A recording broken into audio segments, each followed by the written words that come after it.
So I've just hit the stream button. We should Right. be ready to go live on Facebook as well as on YouTube. And then I'm going to quickly share the stream into our Facebook group as well. Action Tribe, if you are able to watch this stream, then make sure that you let us know. Write a comment below, um, and also let us know where you're joining in from, because we're streaming this on YouTube, on Facebook, on my profile, as well as into our Facebook group as well. Um,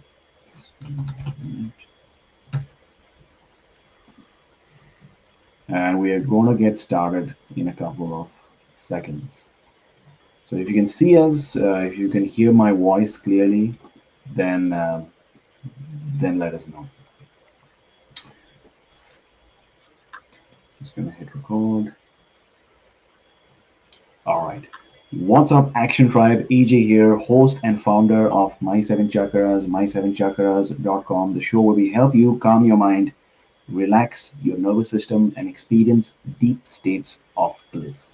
In today's episode, I chat with Josef Steiner about some amazing, powerful themes and stories, including energetics of martial arts. We talk about music. We talk about starting an eco center. We talk about living a life of purpose and living your calling. We also talk about breathwork and cold exposure, some of my favorite topics. So this episode is going to be something that you have been waiting for. I can just feel it intuitively. It's going to be a great conversation. So if you like this topic, then make sure that you subscribe to our podcast, because otherwise we'll keep releasing episodes and you'll not know about it.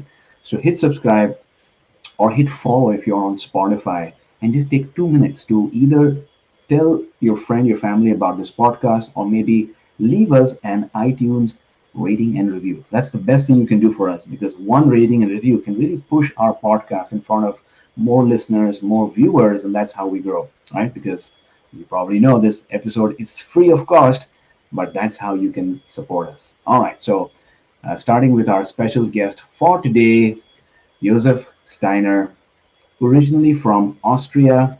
Josef has been living in Ireland for the past 30 years together with his partner, Sierra. They live on 1.8 acres of land, managing and working in a busy holistic health center, keeping bees and growing organic food in their large garden and green houses. That's amazing. And Josef has a great interest in nature, health, playing music, and martial arts. And most of his activities and research is centered around those topics. And he has a deep passion for breathwork, cold exposure, and resilience building. And he loves to support people on their self development journey.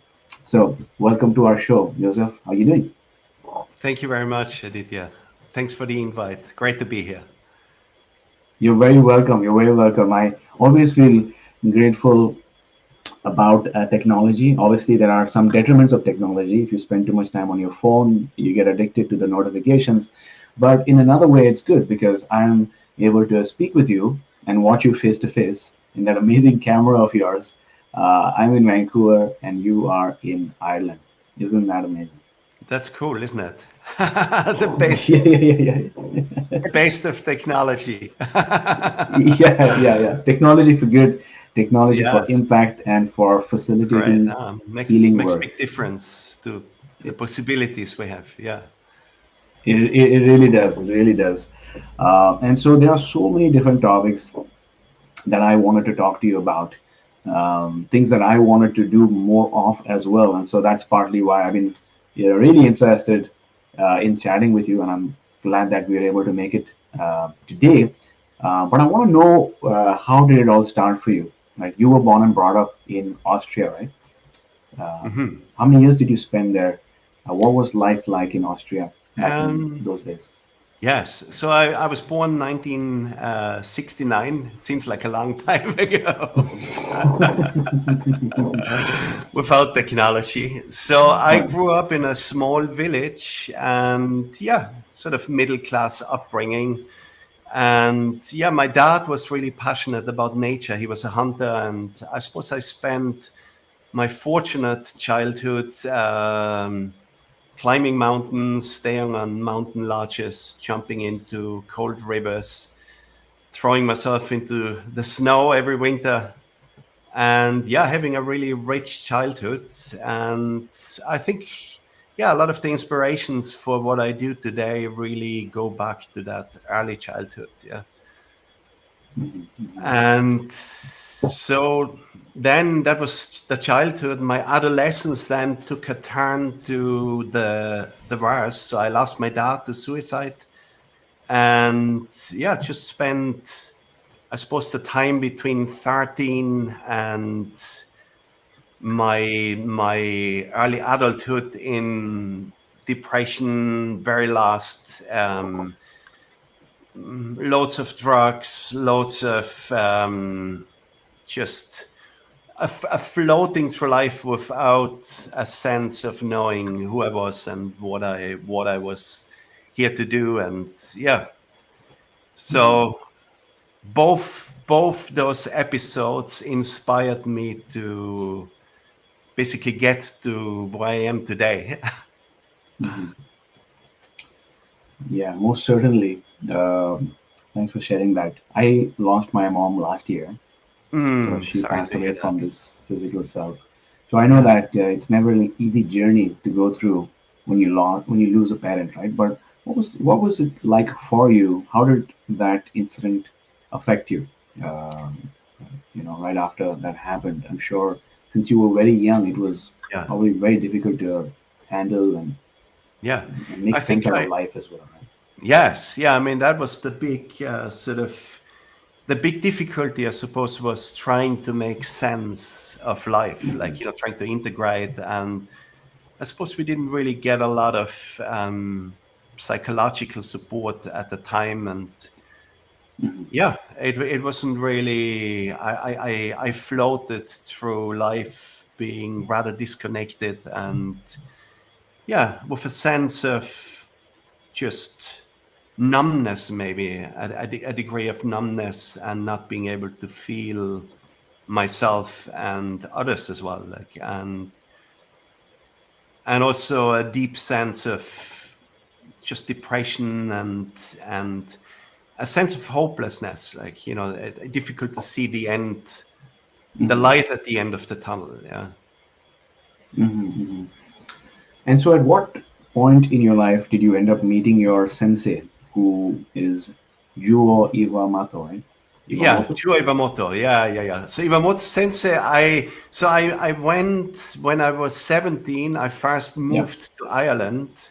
Okay. At the time, it was the farthest place away from home to get to in Europe. Yeah. Yeah. And Ireland really changed my perspective on life. Like this was Ireland in the late 80s was still almost a third world country. It was very rough and wild and interesting, and yeah, I suppose it saved my life to be able to make that step and get out of home and find myself in some ways. But I had a lot of unfinished business, so I had to go back. Right. And my yeah, I was there was a deep longing for some guidance. Maybe it was a father figure or somebody I could yeah, look towards for purpose and knowing what to do, like. And Hmm. Iwamoto Sensei, I moved to Vienna, and he was, I suppose, he embodied the like everything: safety, kindness, openness, Hmm. flexibility, could embody in one person. So for me, it was a real lifesaver. Hmm. And I wasn't really interested in martial art. It was more when I started together with a friend. It was more, oh, we are sitting a lot working on computers. Maybe we should do something for our body. And my friend studied Japanese culture. So he said, oh, I heard of this crazy teacher in the red light district in Vienna. And So we went, and I got so hooked, and it was really. He became a great friend, a very warm individual that I spent a lot of time with, and it really, yeah, it gave me something to aspire to, and the sense of, I always had the sense, if I can move through the world so gracefully when he was 76 at the time I met him, I'd be quite happy. Like, there was something about when he entered the mat that there was a feeling he was moved by something within, Mm. which made a frail old man, almost blind, float, almost give a sense of floating over the mat. As in, And like there was a chi flowing through him, so he was just gliding yes, through. so exactly, and I wanted to assimilate this and become it in a way. Mm. You And know, almost feels like there was a fatherly figure that he embodied, like you mentioned, security, safety, but also yes, kindness and compassion, and that is yes, something maybe you were craving for at that point. absolutely. Like it was very badly needed for me. And even though he moved back to Japan and I moved to Ireland after 4 years of practice, it left a foundation and yeah, just a knowing that this is worth pursuing. And this is like 30 years later now, and I'm Mhm. still at it. That is amazing. So you ended up studying with him judo and aikido, right? He was he no he was he taught aikido, but he held a six dan in judo as well. But he was teaching aikido exclusively, aikido and shiatsu. He was shiatsu master, so he also Oh, shared okay. he shared this knowledge in his teachings. Yeah. So for listeners right now, what is aikido, and how is it different from maybe something that's more popular like karate? Yes. So I suppose I don't know much about karate. I know quite a bit about aikido, but Okay. aikido really it's a relatively young martial art which Yeah. developed in Japan, um, and I suppose in the last century, and in contrast to most martial arts, it's sort of striving for peace. So the aim for the research and the practice was how can we create peace in the world, Mm, and how can we actually physically examine this proposition. Like, so it's easy to have a vision for peace, yeah. but what happens in the face of an attack? Like, are you really peaceful, or do you Yeah. start Yeah. Yeah. Yeah. do you Yeah, that's start to true. fight? Yeah. And I think fighting is instinctual and intuitive and natural. So it's in a way we don't have to learn. Well, we fight better and win a fight maybe, but Yeah. to start a fight is very easy. Or Yeah. Yeah. Yeah. to continue a fight is also very easy. And then it's more Yeah. about winning and losing.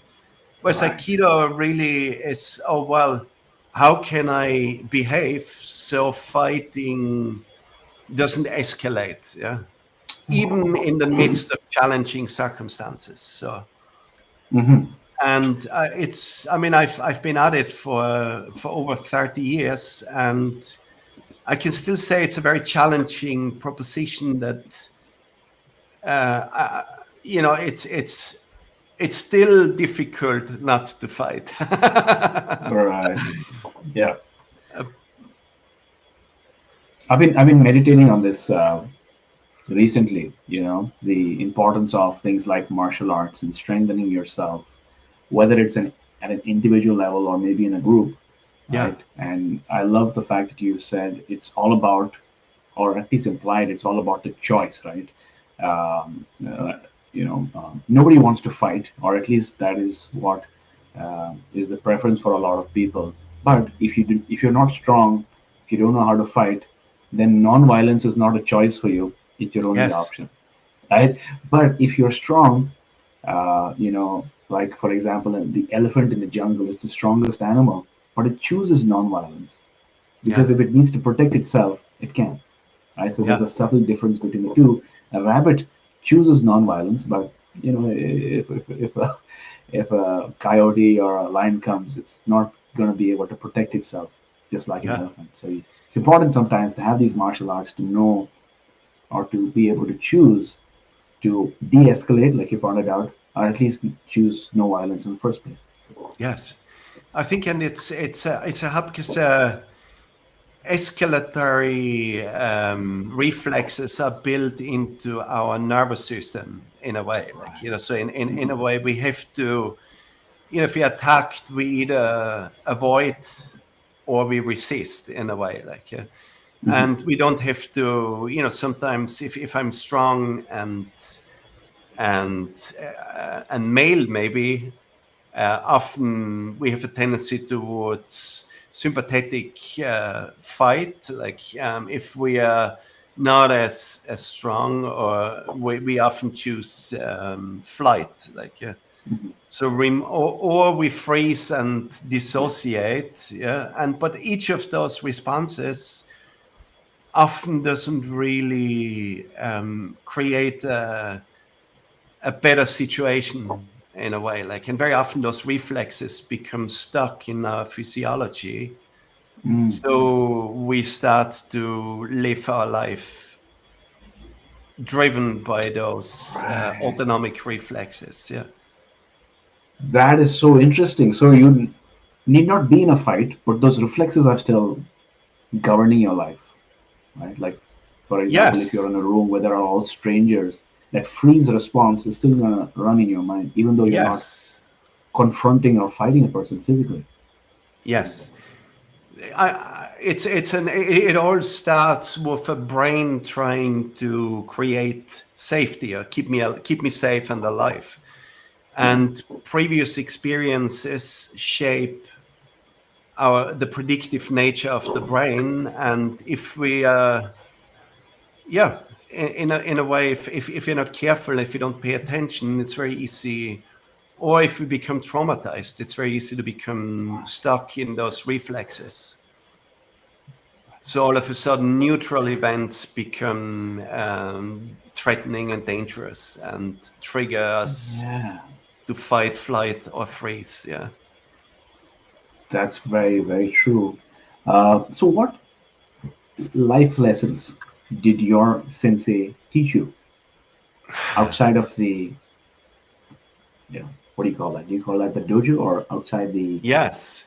the sparring center? I'm I sure he think, must have taught you certain other things that yes. then, made a difference in your life. Yes. So the life lessons I learned from Iwamoto Sensei was really, it's worth to be open, and it's really important to keep, keep a flexible mind, an open mind, basically, Hmm. and to always live and meet the world for what it is, not for what it was, in a way. And he was a really great example to, to be able to. I still remember when he went back to Japan, he handed over his black belt to his senior student and said, "I'm really sorry I couldn't teach you anymore. I gave everything that I could. Thank you very much. And I am moving to Japan. I don't know anybody there anymore, but I think Oh, I've one friend who is still alive." oh my God.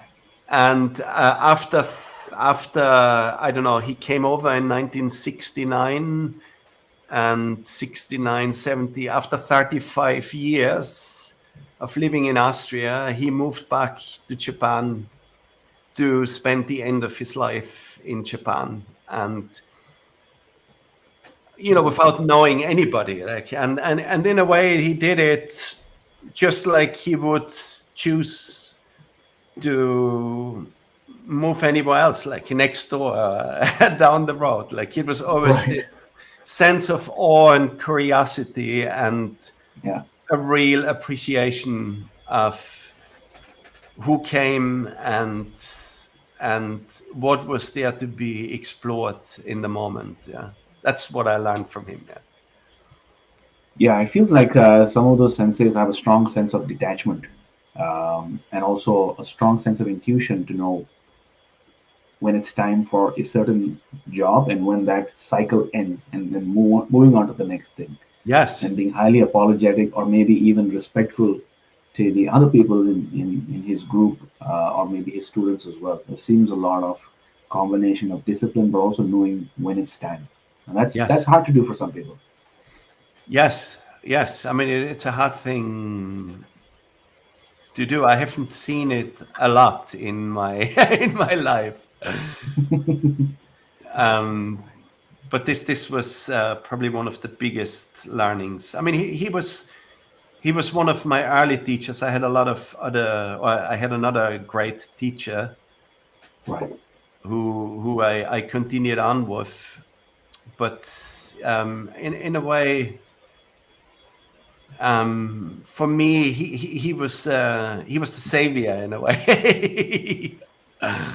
Is it He because he managed. helped you sort of release some of that trauma, or maybe at least navigate through your life at that juncture?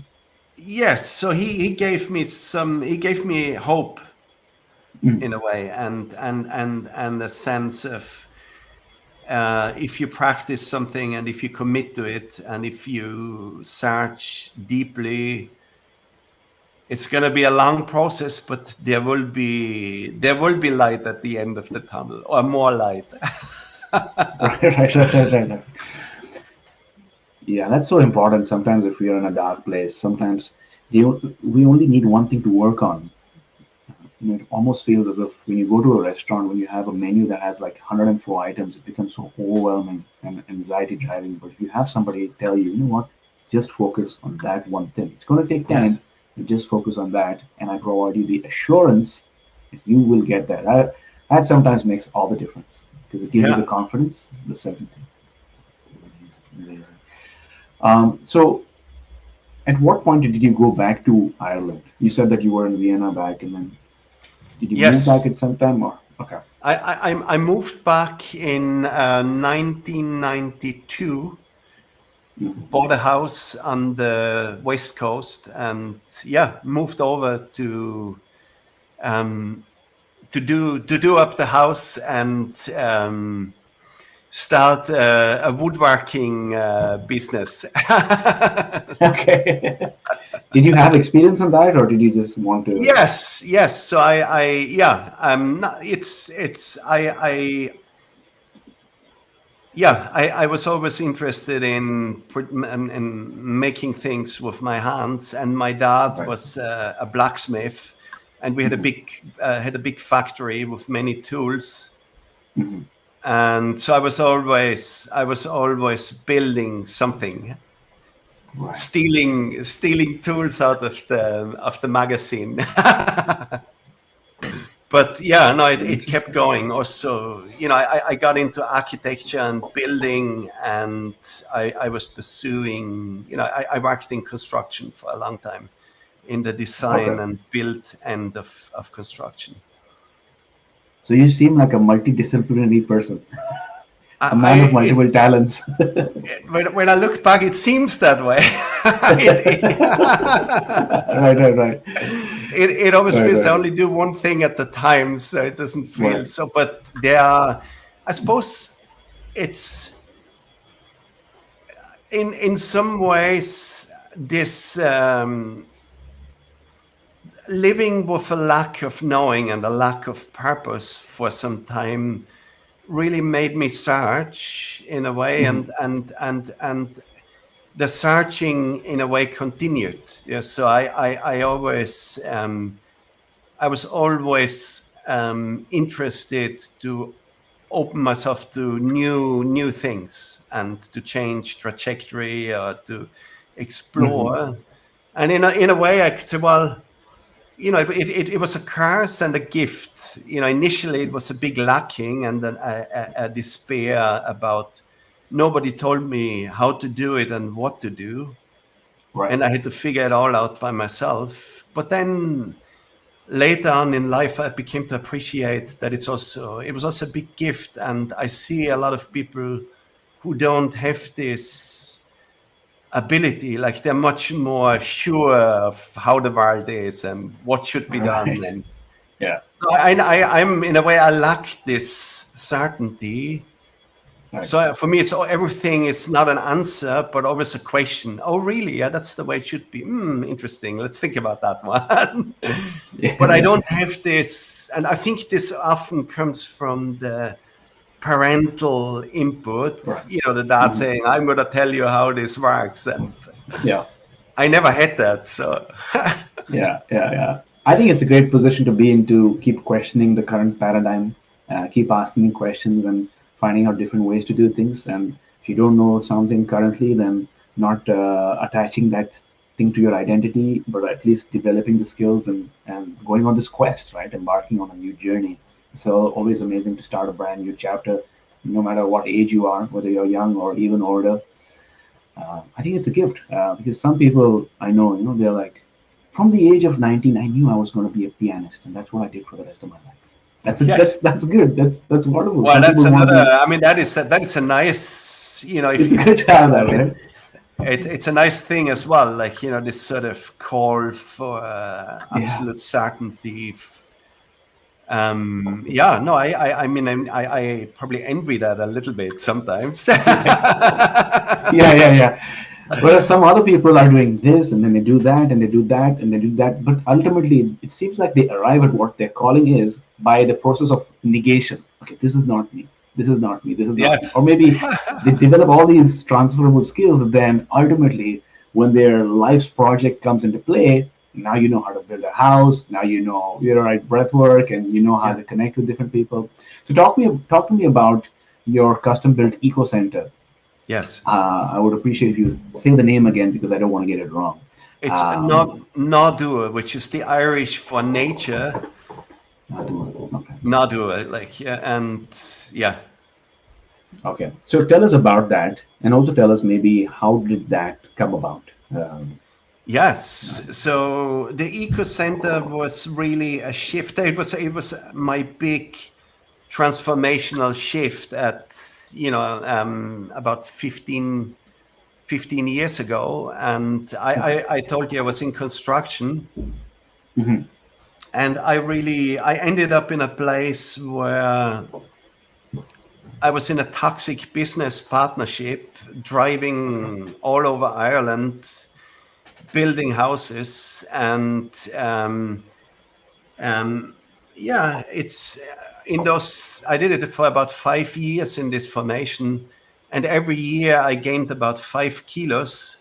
Okay. So, and I just saw a picture that a picture of that time recently, and I was like, oh my god, I don't recognize myself at all. And Right. but anyways, it culminated in the.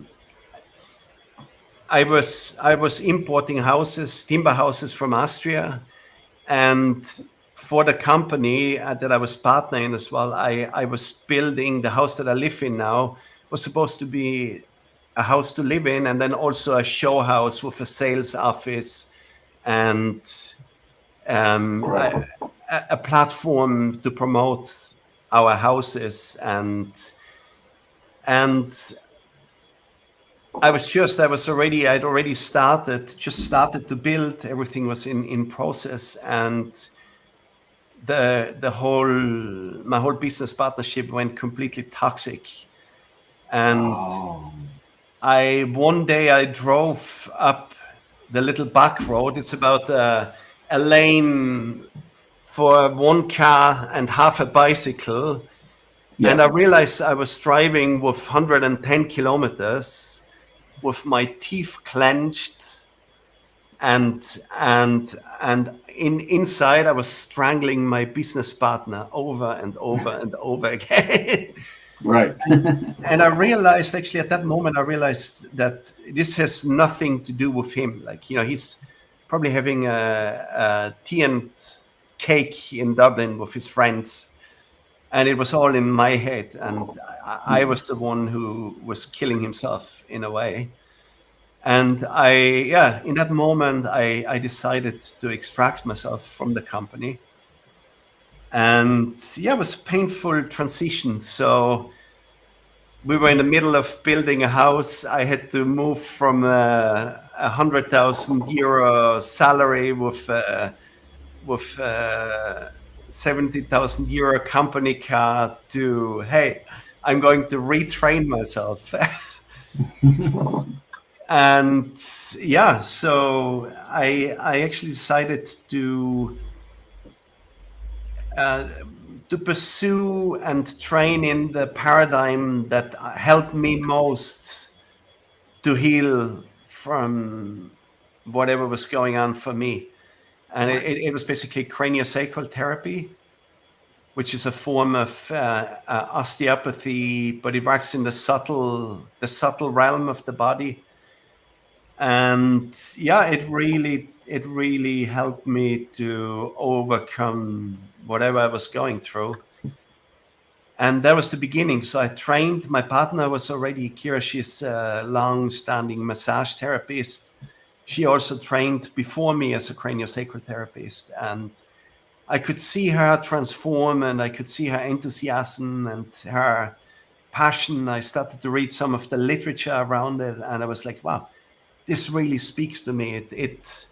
It sort of really connected with this Buddhist Zen non-doing, allowing, listening aspect of what we also work with in Aikido. And Mhm. in some ways, I felt like it touched in exactly on that. And I did the training, and it was an eye opener. I just loved it, like, and it's Mhm. probably the first time in my life that I know I told you about the safety of my sensei, but Mhm. I can only tell you this looking back on what I got. I wasn't able to name that at the time. Oh, it's because it's so safe, and this is retrospectively. But in this training, I really understood how pivotal safety is. Like, yeah, and I realized, apart from moments, I never felt safe in my life. Yeah, I was always driven Mhm. by a feeling of unsafety and not being met. And when I did the training, I all of a sudden I realized, wow, this is how safety feels like. And there's people there who actually Mhm. who know what they're doing. Like, they know what happens in nervous systems, in minds and bodies when you establish a safe listening field. And Mhm. did the training, and straight away it was like I was like a fish in water. So the training was 2 years. I started to work, and then I started to assist on the training in Dublin, and I'm now a senior tutor on the trainings in different places in Europe, in travel, and teach Right. modules of helping people to become craniosacral therapists. And this Sounds led to the healing center, Nordur. So the sales office with all the power sockets that was designed to sell houses right. is now the breath studio for my Wim Hof workshops, and the dojo for my Aikido classes, and the yoga studio for my partner, and the clinic for, yeah. So we've got four clinic rooms in the house. We rent them out to some people, and my partner and myself Right. work here. So that's Nordur now. Right. Evolved slowly now over the last 15 years. That is amazing. So my question to you is the idea of that impetus to convert the sales building or the sales area into a very different function of being an eco center and your home as well. Was that something that just came to you intuitively? The idea, was it through a dream, or maybe like what was it? How did you get the notion of making that shift It towards something was that's more sustainable? it was more, I think it was very organic. It didn't come as this, Mm, oh wow, that's what we are doing now. It right. was more like all the time my partner, she had a massage studio Okay. in the place. Yeah, so that was her space. Okay. And whilst I went through the training, I stopped teaching Aikido in town. Hmm. And I said, well, why do I drive into town if I can just do an Aikido class in the room that's empty? And so then the Aikido moved. My partner was teaching yoga in town, so then all of a sudden, hey, maybe I should teach yoga in this space as well. Like, Mm, and then a friend of ours, who is also a therapist, she lost her clinic in town, and okay. we had one room packed with all the boxes that were never opened, Okay. the messy Right. room, so to say. Yeah. And yeah, it was. Kira said, "Wow, why don't we ask Karen? Why don't we offer Karen this room?" Mm, So we asked her, "Well, do you want to work here? We're gonna have it tidied up in a week's time."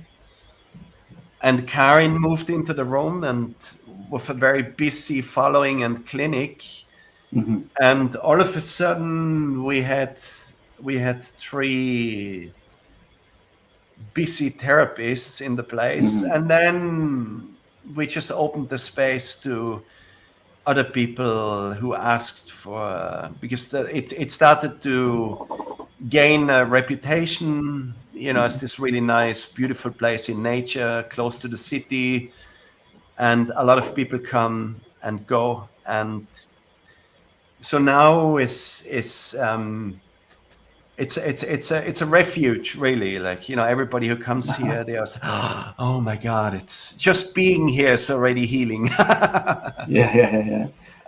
And Why it's do I they think feel it's healing? Is it mainly because of the experience that they have with the people who are providing those experiences, whether it's yoga or breath work or craniosacral therapy, or is it something about the building as well that you've done to like I th- sacred geometry or something to create those elements? I'm not, I never really, it was, I think it's the nature of the building and its openness to nature. There's a lot of Oh, okay, glass.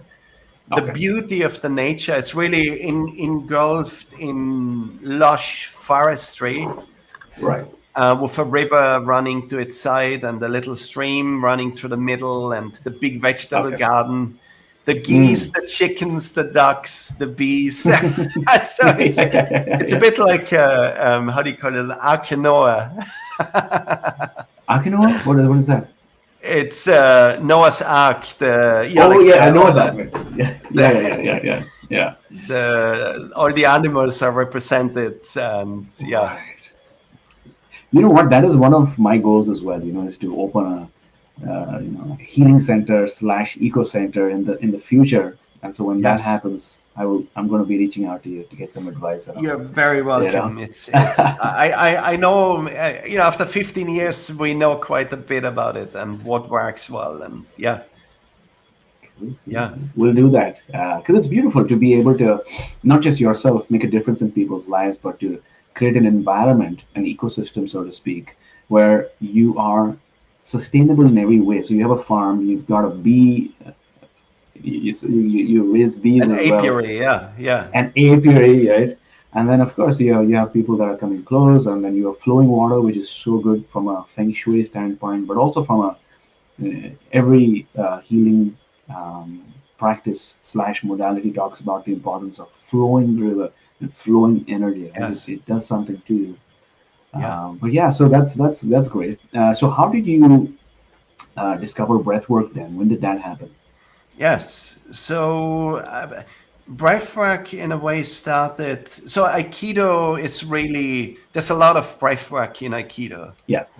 And I learned, in a way, it's because I've been often reflecting upon the nature of the breathwork in Aikido and the purpose and the, what's the sort of the difference to what I do now. Hmm. And I think, I mean, my conclusion is really, in a way, Aikido is a traditional, there's a huge body of practice, like a huge body of practice. Endless amounts of techniques, endless amounts of exercises, the breathing, there's a misogi practice, which is like a purification of mind and body with cold water exposure. And Right. so it's all contained in the Aikido tradition. Hmm. But because it's so much, you never get to do. So in a way, you always browse one, you do the misogi practice, but you do it once a year, like, or twice a year, like, yeah, because Hmm. you have so much other things to do. And I often think it's a bit like the same with yoga. Yeah. There's this wealth of knowledge and a wealth of good things, like, yeah, but it's also packaged within a lot of things which maybe are not as essential, and maybe you'd be better off spending time practicing other things, like, but Right. it's because it's a traditional evolution and it's not really backed by scientific inquiry. Well, not in the sense that we apply it now. It's more folk science and personal research and transmission by experience and knowledge. But it doesn't really sort of start with the proposition, well, what is the best type of breathing to achieve? And let's look at all the breathing techniques and find the best one for this task. It's more like, oh, well, that's the breathing that we do, and that's the one that we have to explore. Right. So when I think the initial breath work, modern breath work, came really by Kira sent me a clip about, I think it was about, well, maybe 2015, 16, something like 7 years ago. Yeah. And it was this Dutch man running a marathon in shorts, barefoot. I was Hmm. like, oh my God, this is crazy. Yeah. This is impossible. Wow. And so I watched it and I was really curious and fascinated. But then it was, when I saw it, it was really, it was something that an extreme endurance athlete aims to do. I didn't really have a relationship to, oh, that's something I want to do. Like, it was like so out of the, wow, that's crazy and amazing how you can do this. And that was Right. it. So it slipped by. And then a few years later, I came across another clip, and it was Wim Hof talking about his story, talking about how he lost his wife, how he to suicide, how he nature and the cold and the technique to overcome this enormous trauma, and then leading onwards using all this amazing records to feed his family, yeah, Right. and it really touched me, having lost a dad to suicide and knowing how desperate and how low and how deep you go with this type of experience. Yeah. And I was just like, wow, I realized, wow, this is Mm. more than just something that a crazy Dutch guy does. Right. And it was, I could really see, I loved also the vision. Everybody deserves to be happy, healthy, and strong. And this is for everybody, and just this enormous passion that the guy was radiating. Yeah. And yes, so I started to explore breath, Wim Hof breathing, or so to say, Wim Hof, some mixes of Wim Hof breathing on YouTube. Hmm. And I started to do the breathing. And, when I did it the first time, I was like, oh my God, like it was literally, I could feel every cell in my body was tingling. I was so alive. And Hmm. I was brought back to my psychedelic experiences in my youth. The good parts of that experience, this sort of eye opener connection to, yeah, just a world outside of the normal way of perceiving it. Like, yeah, so a real shift in an altered state in a way. And I knew straight away when I did the first time, I knew, wow, this is amazing. And I started to do it regularly. Very random, I don't know, it was somebody clipped him and did a recording that he did somewhere and re-edited it. So it wasn't really anything official. Right. I kept finding even more intensive ones and all sorts of different. And I started to notice that, wow, I never ever moved out of a breathing session feeling worse than I moved in.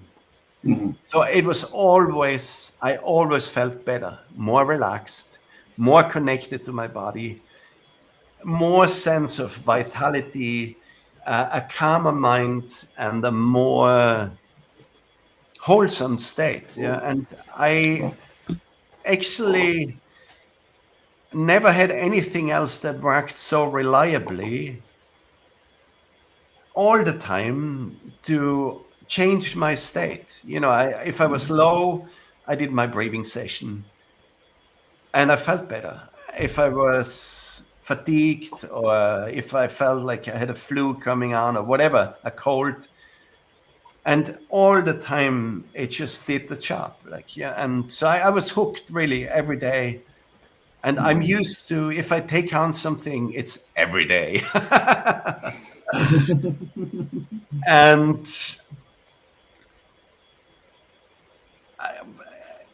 I just explore and explore and explore. And then at some stage, I did it for a few years. And then I also started to bring in the cold exposure that I had been doing in the Aikido traditions. I combined a little bit the chanting of the Misogi tradition. I invited some friends and we went into the river. And Hmm. it was more like playing around, like without any formal, just from what I knew from Aikido. And we put on a breath recording and all breathe together, and then out into the river, community sharing lunch, and Hmm. that's how it started. And then at some stage I was like, oh, I should probably go and meet this guy. Yeah. Mm. And this was in the back of my mind. And I went to Berlin and I was teaching a craniosacral training in Berlin. Hmm. And I came out at the end of the day, 5:30, move out of my studio, the teaching studio, walk to my Airbnb. I cross two traffic lights. I look up, 2 meters in front of me, Wim Hof with his child Ah, and so his okay. partner. And I Right. said, Wim. And he said, hey, man, hey, how are you doing? Yeah. In his shorts and in his Hawaiian shirt, a big smile. Right. And, and I said, Wim, I really like what you're doing. And he said, hey, man, yeah, great. You should come to Holland. This is great. Yeah, come along. And I'm like, oh, wow, yeah. So I never even knew that there was an official Wim Hof method Okay. program or anything. I just pulled everything off YouTube. So I went home that evening and opened the laptop, and Wim Hof method activities, weekend with Wim 3 weeks later. So I Uh, booked in, and I went over, and it was like it was like the most crazy, spontaneous, wild weekend adventure you could go to. It was was it one where incredible. you were climbing onto the on the mountain where it was No, snowy, or was it one? It was no, just the this ice was one blind. in his home in Holland. He's Okay, got like an adventure park, like with ice baths, swimming pool, cold right, plunge, right. some yards, amazing plants, a Hmm. beautiful studio, for practice. So we were Yeah, 45 people, and it was a right, 2-day intensive. Wim on the guitar, the gongs. There was a piper, right. Scottish piper playing. It was amazing. It was like sensory Oh overstimulation. well, yeah, yeah. Right, right, right. But I just noticed everybody had an amazing experience. There was 45 people. A lot of them had no experience with breathing, and he literally pushed them through like 1 hour power breathing. Like it was crazy.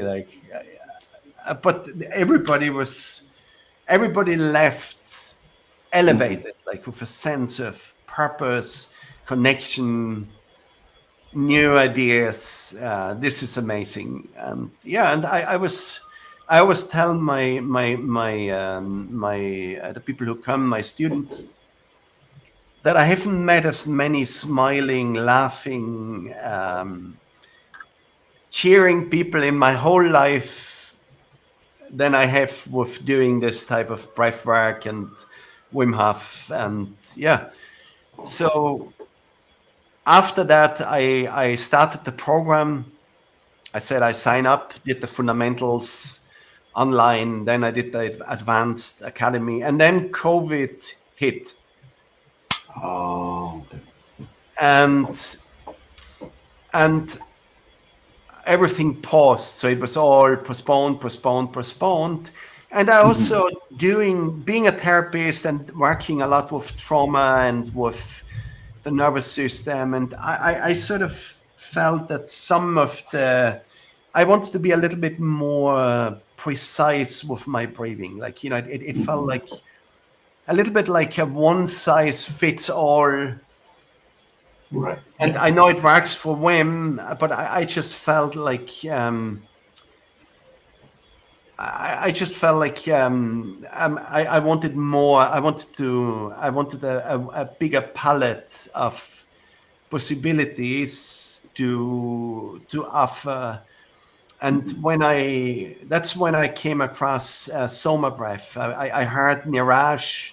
He was on some podcast, and I heard him talk about breathing, and then also about Wim Hof and the differences. And I said, oh wow, this is it speaks to me. Like what he was saying was really, it sort of said, oh, yeah, no, there's something about um, having a broad spectrum of tools for breathing that was adaptable to everybody's needs. And yeah, it was a gift, really, a real gift, because COVID was there. I could do the Soma Breath training online. It suited me perfectly. I had all this time. I really me into dealing with technology and recording stuff, and stuff I'd never done, like finding cameras and microphones and mixers. Hmm. And I suppose it also touched me. I'm a cellist, and so it was, the music was really inspiring, and I wanted to do my own music mixes. And all of a sudden I was in a in a bubble, and it sort of Right, right, it right. actually sailed me through COVID and all the loss of all the other. Like, our center was closed for a long time. There was a lot of things. I know we were trapped in paradise, but we were still trapped. Trapped. Yeah, yeah, yeah. Yeah. um, but so that's when Soma Breath came along. And yeah, I really I learned loads. Like I really like the program. I think it's very nuanced. All the tools, the principles around the connection to the autonomic nervous system. I use I use it a lot. Like I use it a lot for even for my Wim Hof, because in a way Wim's it's more non-specific, so you can, it's, in fact, I think it's moved, it's much closer than it was when I started, because there's also more, the breathing has sort of softened down a little bit in the Wim Hof. Maybe Right. they know each other, and probably there was some exchanges as well. Like, and you can feel the music has come in more with the Wim Hof, and it's probably a lot more similar than it was when I started. Definitely, like, because there was some really high intensity people promoting that. So I'm going to ask you a question now. Mm, This is a question that is kind of contentious in the breathwork space, right? yes, Because you have mouth breathing and you've got yes, nasal breathing only, right? yes. What are your thoughts on that? Do you prefer mostly nasal, or do you feel that depending on the situation, mouth breathing, sometimes nasal breathing? What are your thoughts? Because I know you first did the Wim Hof, Yes. and so what are your thoughts on that? Yes. So I think, I mean, I think that there's a difference between a breath workout and day-to-day breathing. Yeah, So I think for the day-to-day breathing, the breaths we take day in, day out, yeah, 24/7, yeah, every day. That is the most influential and important breath to work with. And for this, I'm a great promoter of gentle, slow nose breathing, definitely in through the nose. Mouth, the mouth, in a way, has a it's very precise for the out breath, yeah. Because if we vocalize, and vocalization in a way is one of the most sophisticated breath regulations that we have. Like, we yeah, talk the rhythm, we pause, and all this, we breathe in, we speak, and if we speak well and it flows, yeah, it's a very precise breath work, really. Like, yeah. So I always say, in through the nose, like a silent yeah, is a very precise way to slow down the breath, yeah, more yeah. precise than we're able to do it through the nose. Mhm. For the more intense breathing, I'm quite happy to breathe through the mouth, because I think we shouldn't force our breath through the nose, yeah. So if I want to stimulate, and I don't want to, if I force the breath through the nose, it actually congests the nose more, and there's no benefit. So for the last round, if I want to stimulate and breathe intensely, why not through the mouth for 30, 40, 50 breaths? Right. But so I'm Yeah. open, but for always, I would say, adjust it to what you want to do with it, yeah. And Yeah. make it, study it, learn it, pay attention to breathing, and learn to live with less oxygen, like, yeah, in daily life, yeah. And Yeah. trying to tolerate more higher CO2 levels. And I struggle sometimes because I suffer with allergies, so at times it can be challenging. Like in the middle of the summer, I feel straight away that my breathing quality declines, Hmm. but I'm aware of it, like, so I can compensate. And I know that it's affecting me because I measure it in a way. I feel Mhm. it, and when the allergy season is over, it improves straight away because I have a lot of things in place to make it better again. Right. Yeah, I definitely also agree. I've been experimenting with nasal breathing as well as with mouth breathing, and depending on the context, depending on the audience, depending on the group, I might mix it up a lot of times. I might start with nasal breathing, gentle, relaxed, but then at a certain point do mouth breathing, and then towards the end come back to relaxed state. But yeah, there's definitely something to say about mixing it up with mouth breathing because it has a slightly different influence. It has a different effect when you take it in from the mouth, but not all day. Throughout the day, just nasal breathing. That's the Yes. safest. That's the best. It protects you as well. It does wonders for your body. Yeah. I want to talk a bit about the cold because the Yes. cold also forms a critical piece of your journey as well as something that you like doing. What does the cold do for you particularly? Why do you Hmm. keep going back to the cold? Um, I For me, the cold is really um, a catalyst to connect me with a deep, deep stillness in myself. Yeah, Mhm. and I love the moment. So in a way, the cold, it's unpleasant and it's Mhm. intense, and there's always a little hesitation. Should I really do this now? Like, yeah. Right. and and then the initial moment and this sort of harsh um, stimuli to the body, and then there's this transition phase of learning to deal with it, questioning should I really stay in it or not. Mhm. Yeah. And then all of a sudden there's a moment, like, so there's this moment where I feel something just happened. Yeah, and it's for me it's I call it, it's an adaptive shift, like, so it's a direct experience of this enormous power of our physiology to adapt. Yeah, Right. and for me this is just this is zen.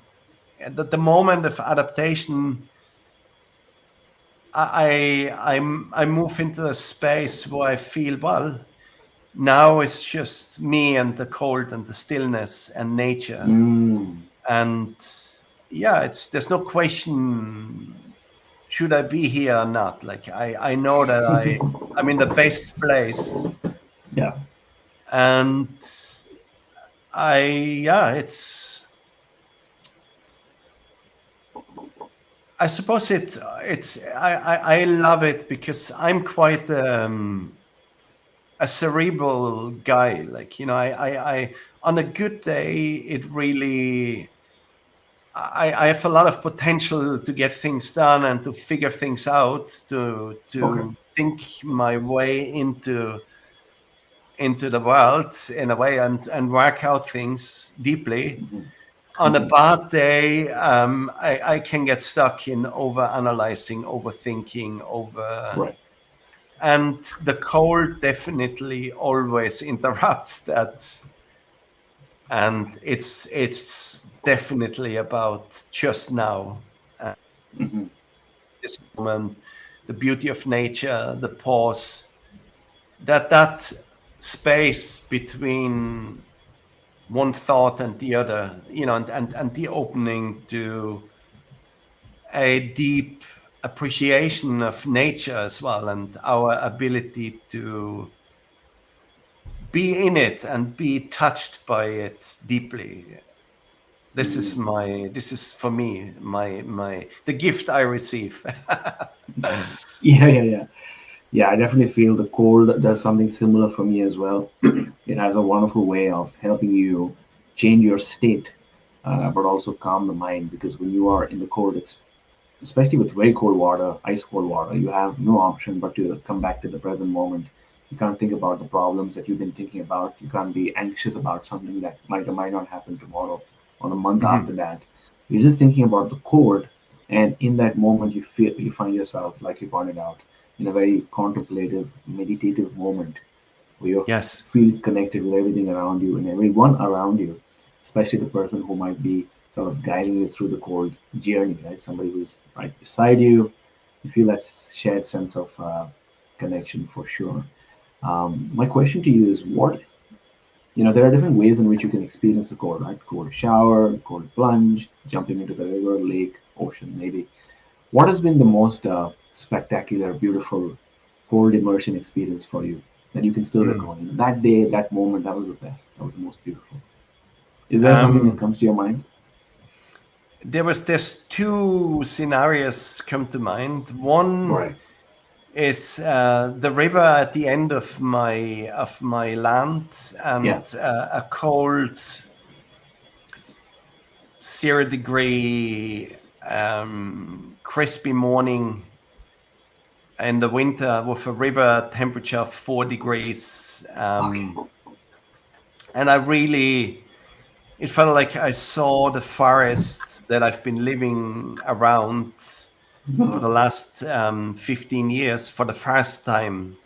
Ah, And with I could different eyes. really, with my eyes, with my senses, with my, just appreciate the Mhm. nature of just everything made sense. Like, the way the Mhm. trees connected to the land, and where I had the relationship under the ground, and the Mm. body of nature, the river.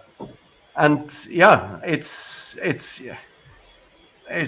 one of those moments that you never forget. It's like this, and it becomes the reference for what is possible as to our appreciation for our state of consciousness, I suppose. That's a great point. The cold definitely makes you realize that you're not at the center of the ecosystem, but you are one part of the ecosystem. Yeah. And it helps you appreciate small things like nature or maybe the sunshine and water and where you are on the planet. As you shared that, it reminded me that it helps me come back to a place of humility and also appreciation of where I Yes. am. Yes. Yeah, and I like what you said. This to change your state, like, and Mm, I think this is adaptation. Really, the nature of adaptation is really the ability to change our state. Yeah, yeah. and I think we are very human beings are very adaptable, Mm, and we've got an enormously adaptable physiology. Like, we can eat almost all foods. That's a huge spectrum of foods we can yeah. shift. Mm, We can endure all types of temperatures. We've inhabited all sorts of environments. So there's hardly any other animal on the planet that has such a powerful capacity to adapt and change the state of their physiology accordingly. And I think this yeah. is what we experience. And you mentioned when somebody guides you and the human Mm, connection. And I think that our social nature has a lot to do with this ability to adapt, because yeah. our nervous system is actually it. We are able to fine regulate Mm, through our social interactions. So the mm, ability to slow down our heart, and to slow down our breath, and to slow down our metabolism, we couldn't do if we didn't have this socially attuned nervous system. And we have the most sophisticated amongst all animals. So yeah, in a yeah. way, this is the power of humanity, in a way. Like, and That's true. yeah, it's all those things come to the forefront. This being in nature, sharing Mm, food, sharing difficulty also. that's true. And I love it. Like, I love the moment when I guide people through ice baths. It's a very deep. I always say I'm like a midwife sometimes. Yeah, because you help people become Like, reborn as well, right? yes, yes. So because You it's go into the water. a good midwife actually is able to be present and Yeah. mirror and help mom to regulate and pace and adapt to the intensity of birth. Mhm. And it's I always often see it's ice water experience is a little bit like this. It's much shorter, of course, but it has similar features. Very intense sensory experience. And how do we regulate in the midst of it all? And if we manage, there's a wealth of, oh wow, I'm stronger, I'm more resilient for it. Yeah. Mm. Yeah, that's true. I still remember there was this one time in Vancouver where I live in. This was the month of January 2021. I'd gone to the beach of English Bay and I wanted to do a cold dip. So, I take off my clothes and obviously everyone else is sort of clothed, right? So they're wondering what's wrong with me. Why am I going into the ocean? But there I am. Because they're wondering, like, is he all right? Why is he doing that? But I go into the water, and like you pointed out, I see the most beautiful sunset because it's evening time, and I notice that the sunlight the sun is now sort of crimson, purpley, a little bit orange as well, and that light was reflecting on the water. The water was not very choppy or wavy; it was like almost placid, but sort of moving as well. So it felt very hallucinatory. Hmm. Like you don't know where the sun starts and where the water ends. It's like everything was like this beautiful, wavy, purpley, crimsony, orange. And that for me was like a rapture moment where I stood just in awe of how beautiful, the sun is and the universe is and our world is. Yeah. Which in a normal circumstance, like if I was just walking down the street or going to purchase groceries, maybe I would not notice it. But the cold Yes. made me freeze and behold what we already have, the beauty that we already have access to. Yeah. So that for me was a beautiful experience. Totally get that. That really resonates with my experience as well. And yeah, I think it's really it's a gift to be able to step out of our default mode. Right, that's There's true. this sort of the default mode network in the brain that Hmm. the self-talk, the all the narrative that we continuously Yeah, yeah, yeah, yeah. We do that. recite.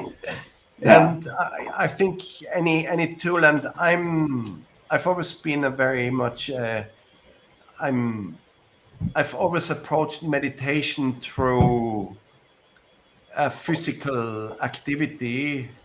So Right. I've never been a great sort of, oh, let's sit down and meditate guy. Hmm. So I've always approached it through music, through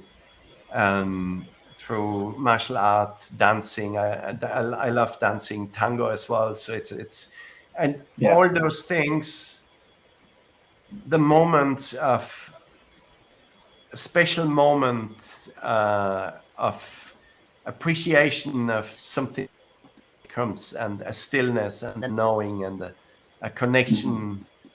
And yeah, I think we need to, this is they are the pauses that we need to actually realize what is out there, like, to really That's really true. connect with, and what is in there, of course, as well, like, and Yeah.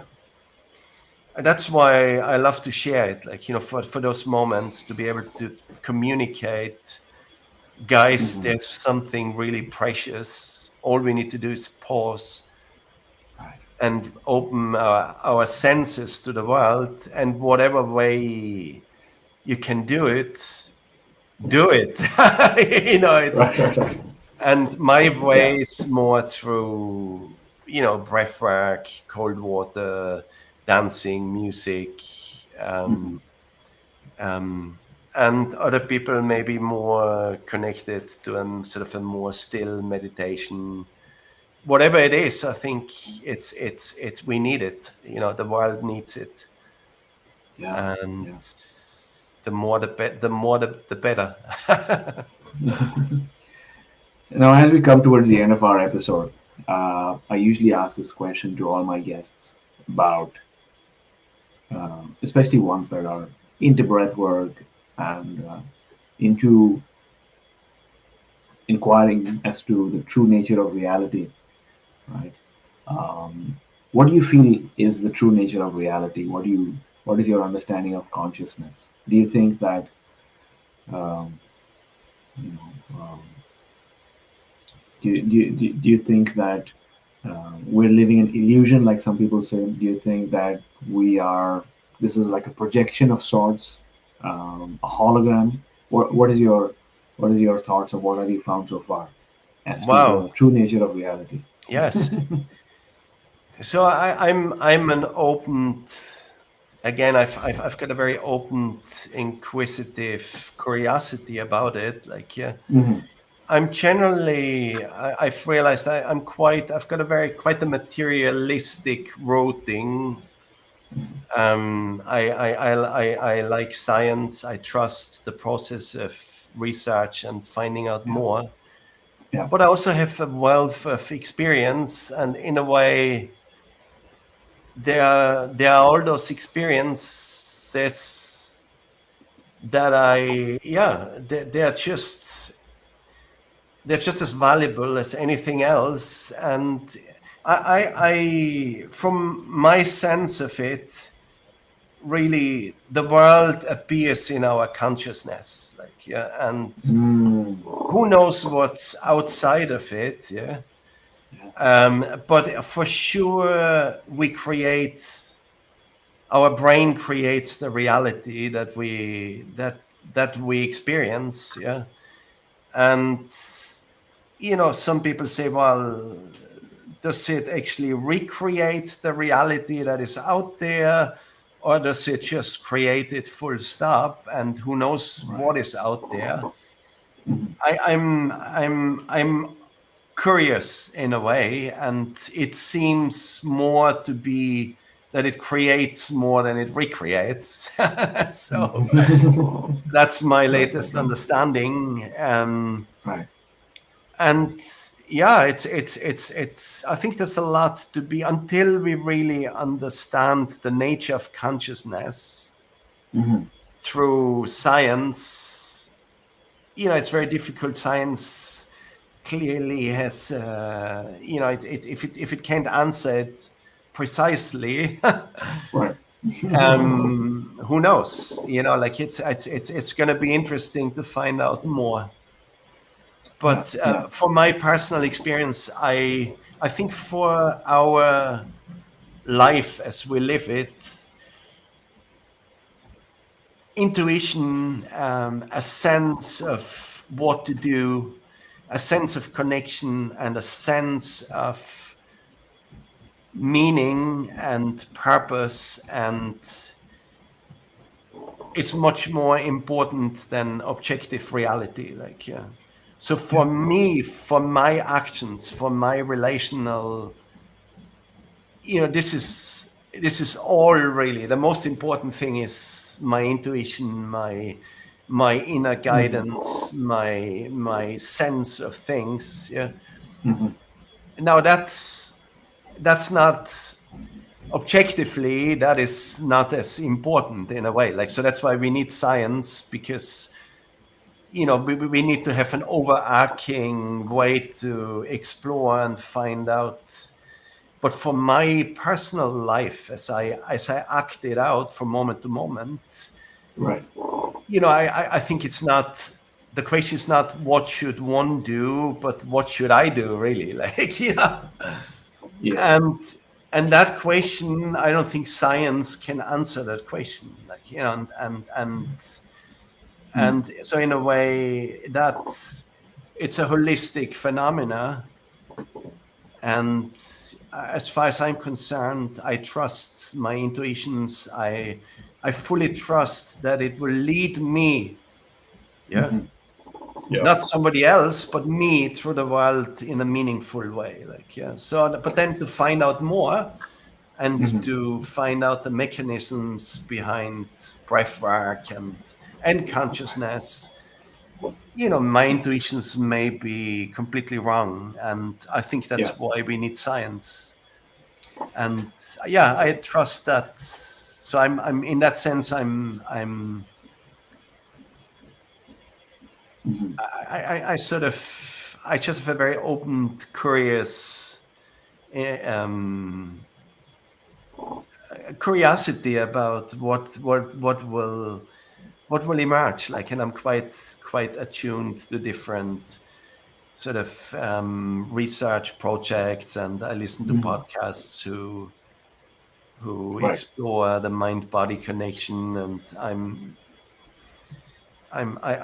yeah, So and yeah. really quickly, these days there's a lot of research in line with what you're sharing right now, where people, especially scientists, neuroscientists, people studying human consciousness and the true nature of reality. So people are experimenting and trying out plant medicine, breath work, and all these different practices that sort of help you change your state. And they've come across and noted that they had an experience which seemed more real than the normal mundane reality. Have you had an experience like that? Is there something that you'd like to share? Absolutely, Yeah. like, yeah. I often think the normal day-to-day reality is the least convincing for its Okay. for its Right. realness, Yeah. as those experiences go. Hmm. I would be much more subscribed to um, think I'm closer to reality, the true nature of reality, when I'm in an altered state, and not when I'm doing my shopping lists and my whatever planning Right. and projects I'm engaged with. I'm Right. absolutely. I think it's just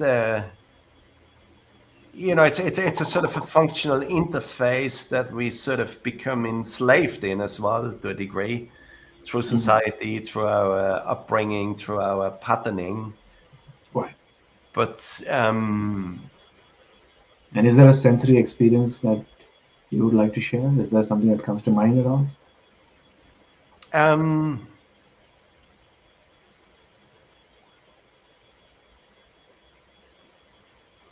I yes, so maybe my I suppose an experience I had on a psychedelic substance um, when I was messing around with all sorts of drugs. I was smoking. Yeah. I think I ended up smoking 15 joints a day. Yeah. It was a dark phase of my late teenage years, Hmm. and I got some synthetic DMT, Okay. and I was in the nature, probably my most beloved nature at home in Austria. Yeah. Close, it's a valley that I go to, where there's a strong sense of belonging in me. Like, if somebody asks me, where are you from? I wouldn't think of the hospital in Villach where I was born, Yeah. but I would think Yeah. of this Yeah. mountain valley that I go to, and it just, I know it with all a lot of important people, my dad, my uncle, people that helped me grow up in a way. Yeah. And yeah, so I went in there, and I took this, and I suppose I was elevated to a level of experience that I just never even, I couldn't even imagine anything like it. And it Right. wasn't intensely psychedelically stimulating, but there was, Hmm. it's almost like the fabric of the universe on revealing itself. And the immediate sense was everything is connected. Yeah. Ah, Through immediacy, like not, it wasn't like, but there was connection is the nature of reality in a way, like connection in all dimensions of space, and right. it was there.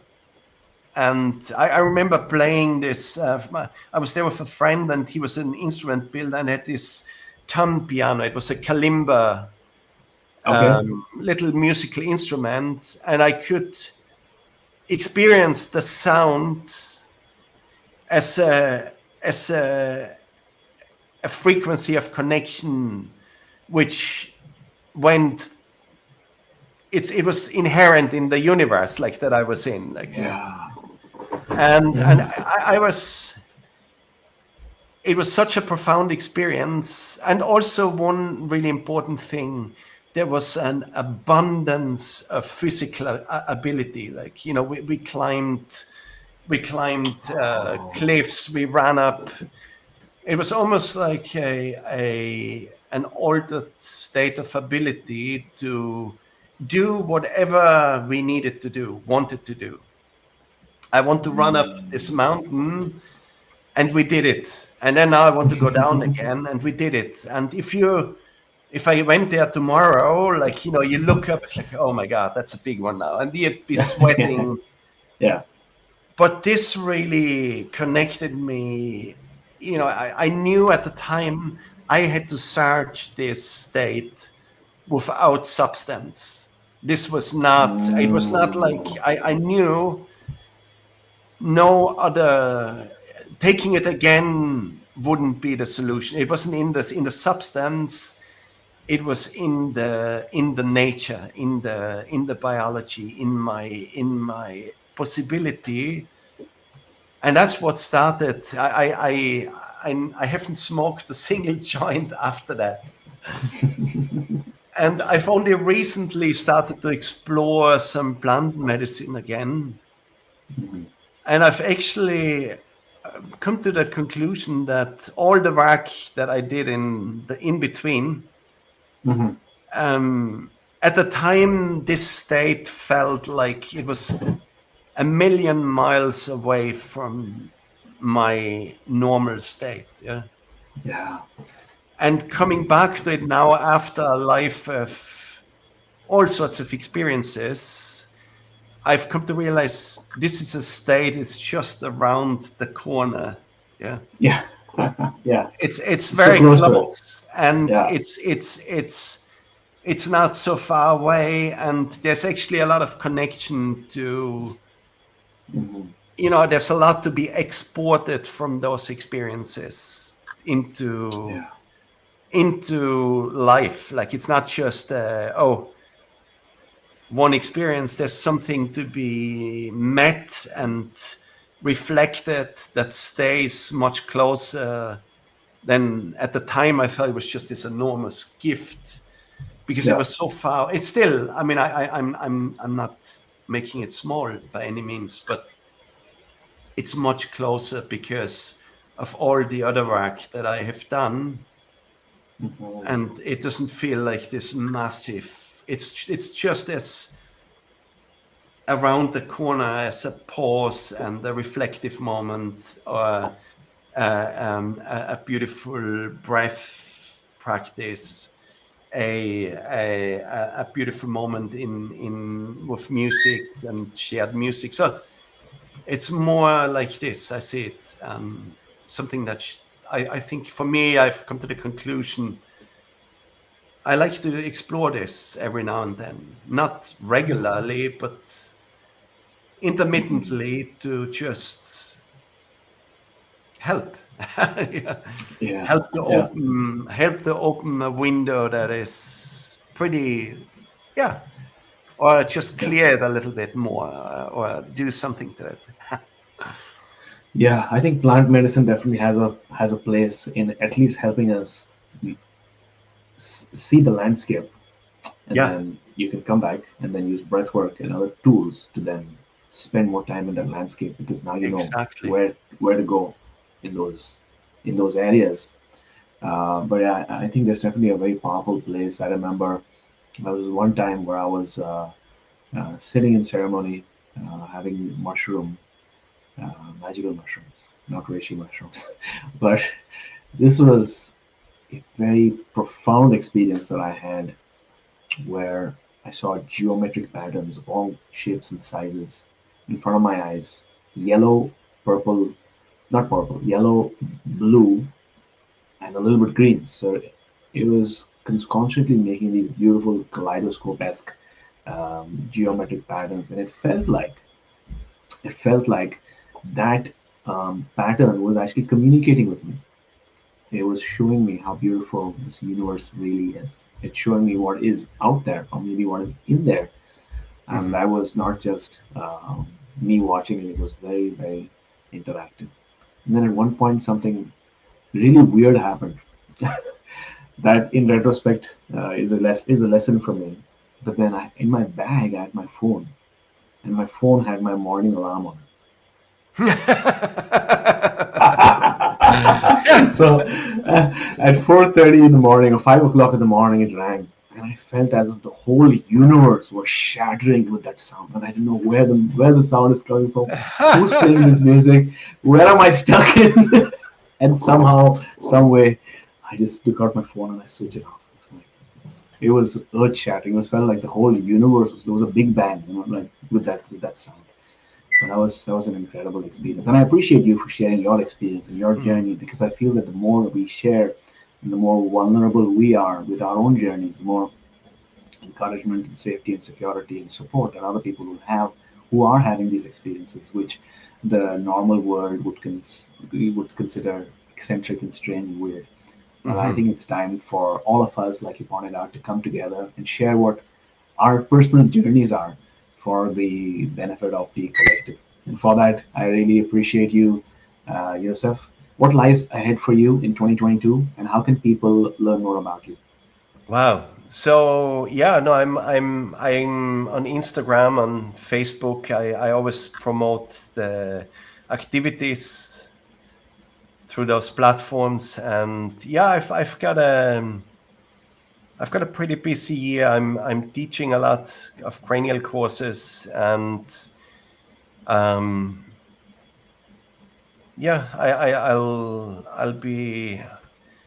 I'll be doing more workshops, in more Wim Hof workshops. I was hoping to do the level 2 training with Wim, but I'm actually teaching a seminar in exactly that time frame. So, but that's on the cards because that's something I want to do as well. Level 2 does the expeditions and nature explorations with groups. Right. Okay. So that's my own personal. I know it will happen. It's just a matter of They finding teach you the. that, or you do that? They teach you how to take groups to Yes, expeditions. yes. You go over. It's a 3 day. It builds. You have to do. You have to lead a certain amount of workshops and get some good feedbacks, and then you do a 3 day where you do the mountain experience in Poland, and they help you to shape it so it's safe, and yeah, it's just all the important elements when you bring people into cold nature that you Yeah. need to pay attention to. So that's my next, and lots of music. I'm yeah. We've formed a cello ensemble, 5 cellists. So that's exciting. So there'll be a lot of music playing, All right. and the rest is often guided by the nature, like the bees. Mm-hmm. At the moment, they need to be prepared for the winter, and then in spring they need to be prepared for the summer, and then the garden needs to be.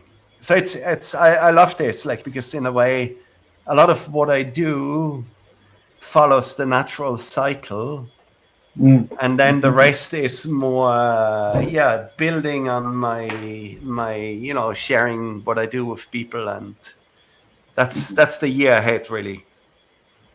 Amazing, amazing, wonderful. So, what is your Instagram handle? How can people sort of connect with you?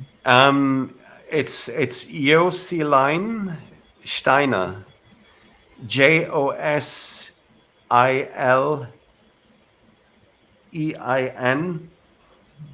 Hmm. Steiner. Okay, we'll add that in the show notes for sure. Great, thank you. Um, Action Tribe, if you like this episode, if you love this episode, then don't just press stop. Make sure you take a few minutes to write us an iTunes rating and review or hit follow. Tell your friends about it because listen, we need to grow and we need your help. Okay, I'm speaking to you directly, the person listening to this episode right now. We need you to take some action. Write us a review. Tell somebody about our podcast, or maybe join us on our next breathwork journey where you can connect with me on Zoom, no matter where in the world you are.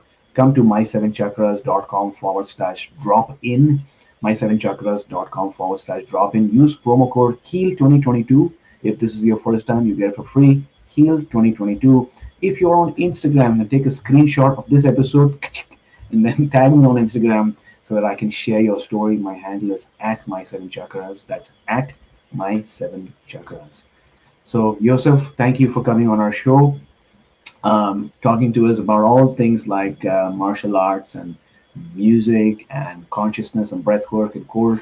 We went all over the place, but at the same time, everything that we spoke had a particular theme, which then connected it back together. Like you pointed out, everything is connected. I appreciate your time, and I hope you have a nice day ahead. Thank you very much, Aditya. I really enjoyed it.